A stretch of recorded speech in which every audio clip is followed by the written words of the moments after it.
Hi, everyone. This is Daniel Glickman and Matt Navarra here at Video Marketing Trends 2020. If you don't know Matt Navarra, let Matt introduce himself, although he probably doesn't need much introduction. So Matt, go ahead. Well, yeah, I've been around the block a little while. Done everything from social media management through to all sorts of strategy work. But right now I'm a social media consultant. So I work for various brands around the world.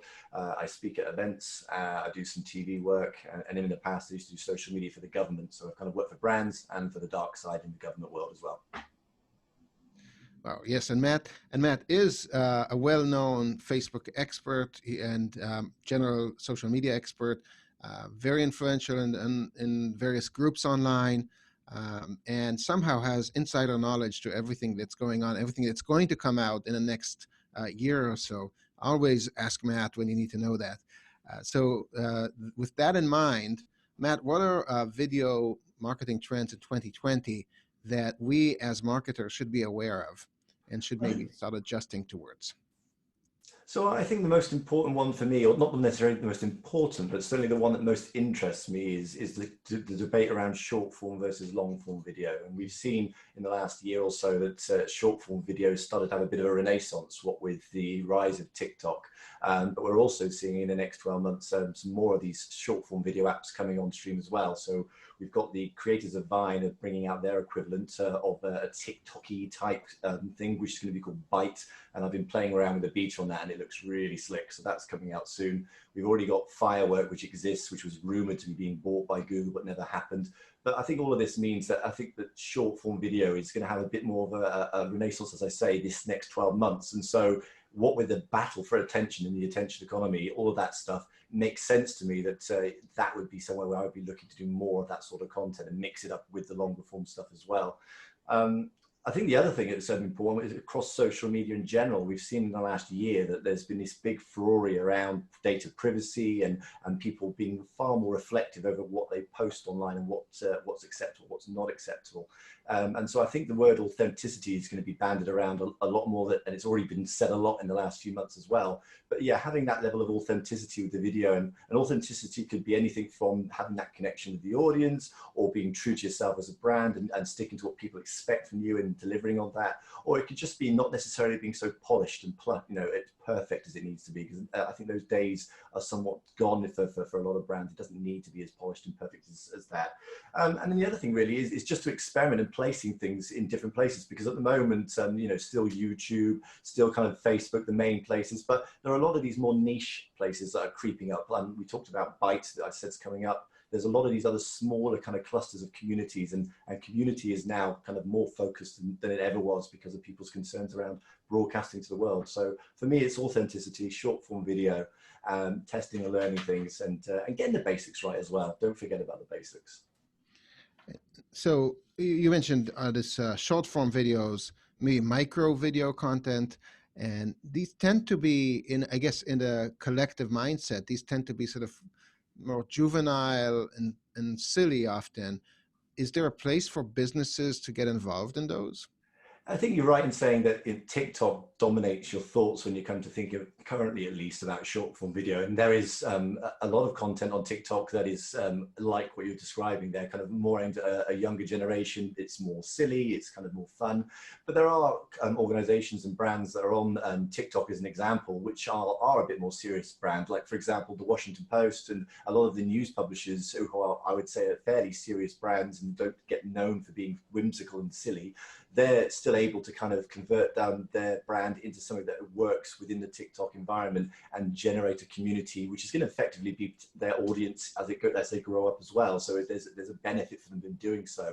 And it doesn't mean you just use TikTok as well. There's other platforms where you can try and experiment with short form. The challenge, though, will be around if you're trying to work on a branded kind of content front, is getting some of that pre-roll and post-roll stuff, and how do you kind of put that around it, because also with Facebook's rules around how many minutes of video you need to be able to use their ad products and monetization, it can be challenging. But I do think there is a place for most brands in short form as much as there is in long form. Interesting. Are the different platforms, or the major ones, Facebook, LinkedIn, Twitter, Instagram, are they changing their preference towards long form, short form?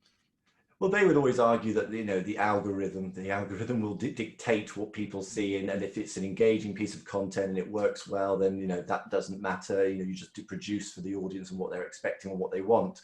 But Facebook traditionally in the last few years has pushed people towards a longer form video, probably because of Facebook Watch, which they're obviously wanting to push, Mm-hmm. and also they've sort of set their monetization stall out to be, I think, is it 2-3 minutes now, isn't it, for you to have those things turned on.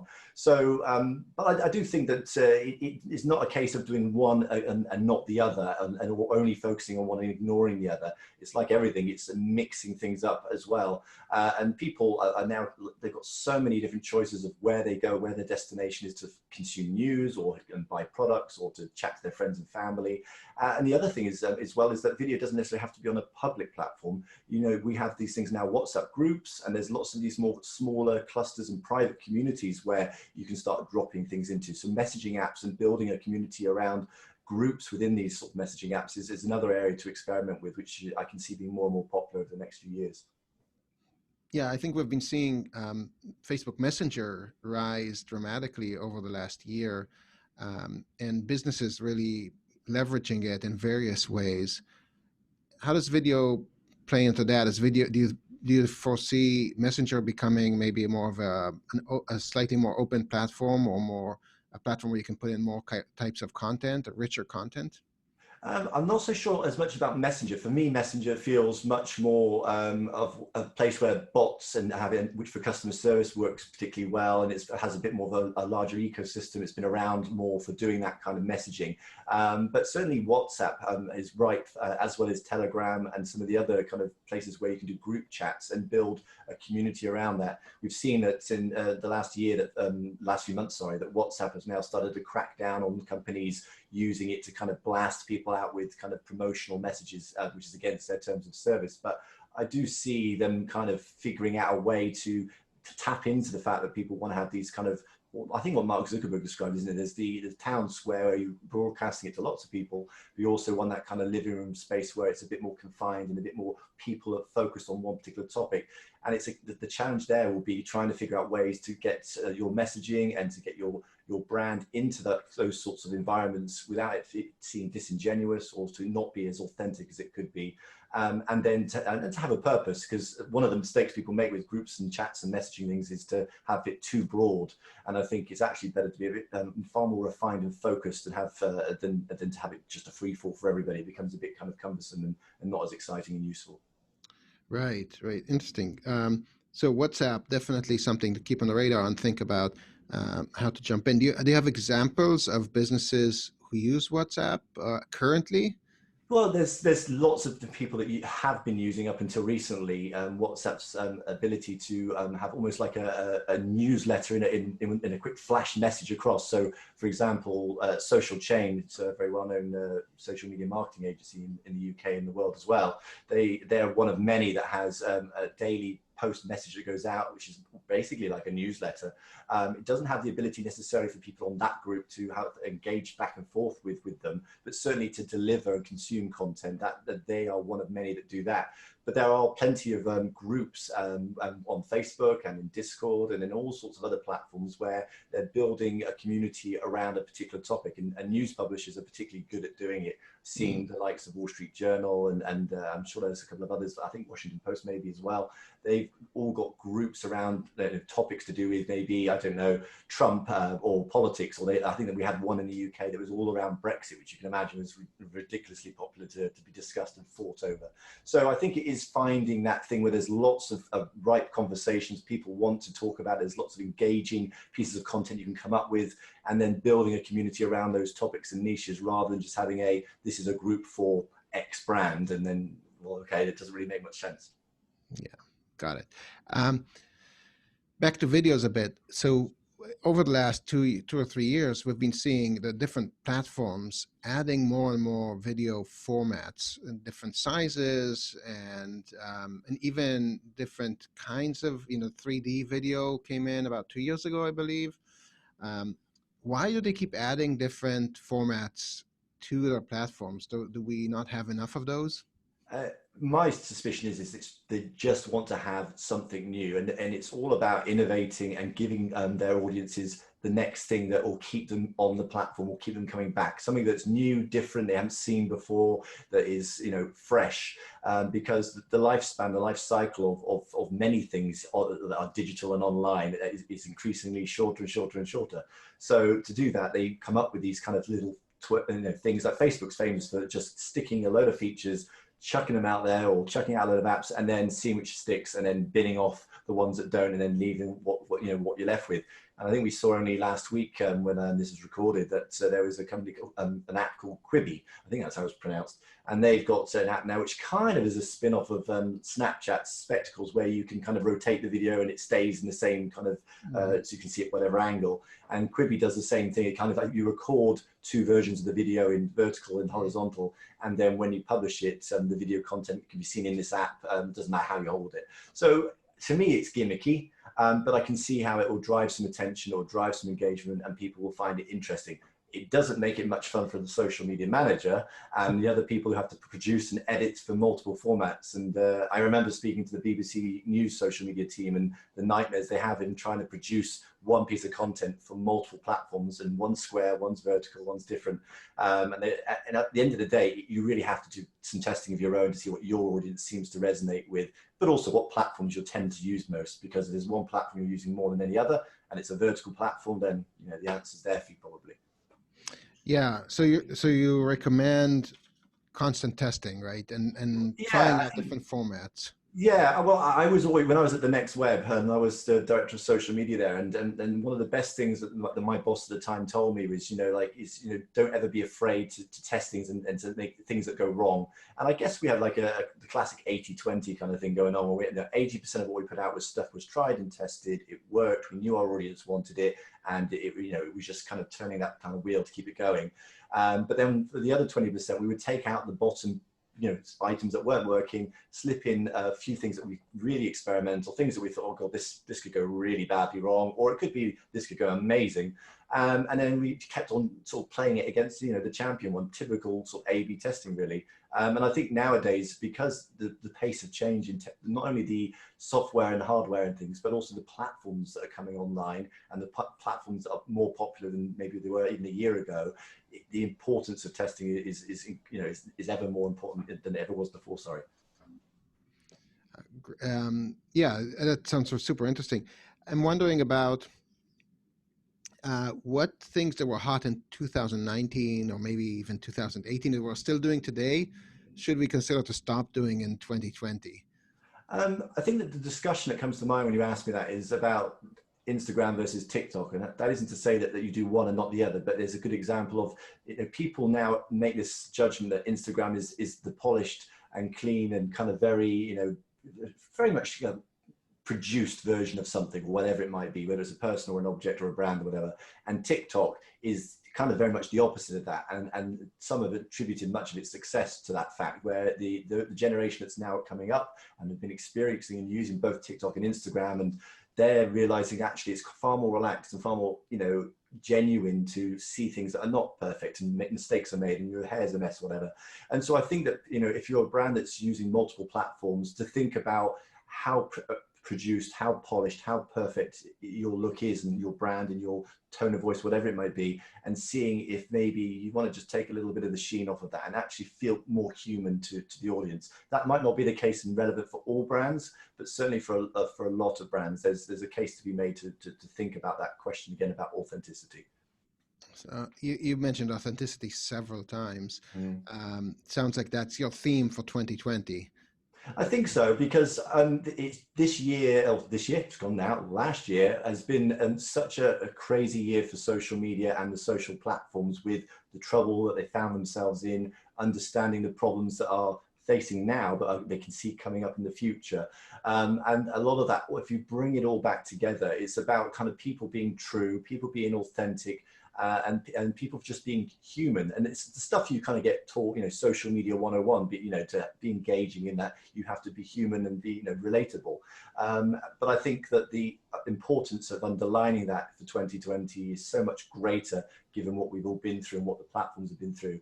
And I can see already the brands that are doing a lot more with that kind of type of content, where it feels a bit more real and human and relatable, that are getting, they're paying dividends for doing it. Awesome. In terms of ROI for social media, producing content for social media, particularly with video, has gotten more and more expensive as the competition for the feed has increased over the last couple of years. So there's a competition to create more exciting videos, longer form videos. There's more work put in. Now we have to make different formats, repurpose it. Is the ROI, looking forward, is the cost and the benefit of creating this kind of content going to increase or decrease? In other words, are we going to see higher or lower ROI off of our content? Well, video has always been expensive, and I remember like many years ago when I was working at some other companies, and it was always this debate about the cost of not only the hardware but the experience of somebody who can do the video work as well as coming up with the ideas. It's always been said, oh, video is expensive, can we afford to do it? So I don't think that's any different from years before. I think in terms of whether it's going to become more expensive either to create video or if you're going to get the same level of return for the cost you're putting in, I don't see any major thing that's changed recently other than the competition is as fierce and will continue to be more fierce as the time goes by. There'll be more companies, more brands, more platforms to kind of putting out information, putting out content out there for people to consume, and you will be battling for eyeballs. And so in that sense, it's more competitive. And I think as more brands and more smaller businesses become smarter and use really good video tools, some of the software and hardware now actually can be got for quite a cheap price. And once you've got these small businesses that are able to do more of the video themselves, the cost of buying space and buying people's attention, if you want to call it that, will obviously increase as well. So I guess there's a case to be said that it may get more expensive, but if you create really good content that drives the kind of results that you want and it fits the audience, it's well timed, well optimized, then your ROI will become not an issue that you'll be worrying about. You're trying to think about how can I repeat that again. Got it. So got it. One of the new adoptions we've seen really pick up in 2019 was live video. We've seen a lot more, definitely individuals and influencers get on live, but also businesses starting to adopt live. And one of the reasons is it's perceived to be cheap. It's more forgiving. You don't have to be as produced and orchestrated. And so it can be a little bit, I would say even cringy sometimes, right? The lighting doesn't have to be perfect and it doesn't have to be acted out. But where do you see live versus recorded video in 2020? Are we going to see, should we consider doing more lives or not, less? What's the reality going to dictate to us? I've never been a big fan of live video outside of the newsroom and breaking news, because what I've always found certainly with brands, is that there's this kind of feeling that if you do it live, it's going to deliver results. It's the best thing to do, and it is more exciting. It does get your blood racing a bit faster, and it can be much more edgy and all the things that you said. But often when I watch a live video that's done by a brand or any company, I'm thinking, this didn't need to be live. There's nothing in here that adds value to the experience of it being live. You could have done this and done it in a better way and with more time and produced it in a better way, and you would have probably got better results. So I always really think hard about, does the live element add any value to this? Is it going to bring anything to it? I think that the LinkedIn Live for me is very interesting. I think that LinkedIn has really come on leaps and bounds. It's finally catching up with the rest of the social media world with some of the basic features, which makes it easy to mock them. But there's certainly the amount of good content that's on there, and I found myself just being drawn into LinkedIn far more than I ever have in the last year or two. And LinkedIn Live is now, I think in the last few weeks, they've just started to kind of farm out the access to it a bit more widely. And I can see that being a really interesting, like, talking headspace, because it's different from the other platforms, because we all go there for jobs and productivity and that kind of very specific content. But that content lends itself well to experts and people who have interesting life experiences and careers talking and doing live. So from that point of view, for some brands, particularly B2B sort of organizations, I can see that being really popular. In terms of the other stuff, I don't think it's a case of we should do more live or less live. I just think it's thinking about, what does live add to the experience? If it doesn't add any extra value, then you shouldn't be doing it. That's great advice and right to the point. So you mentioned a lot of good things to consider this year. We mentioned um, uh, more content getting more competitive. So we would have to up our game in terms of video and others. We talked about live versus not live, and suggesting clearly that if there's no reason for it to be live, it shouldn't. We talked a lot about, we talked a lot about different platforms and short form versus long form, and really considering getting into some of these short form platforms like TikTok and others, and even brands can do it. And I think, and then the major thing you kept mentioning with authenticity. How do we as brands become more authentic? And how do we make sure that everything we do reflects on this as that it's real, while at the same time we have to maintain an image and produce the content we're creating, right? So yeah, very interesting guidance here for 2020. I really appreciate your time, Matt. That's fantastic that you were able to spend it with us and give some of your amazing insights here. No worries. Thank you for having me.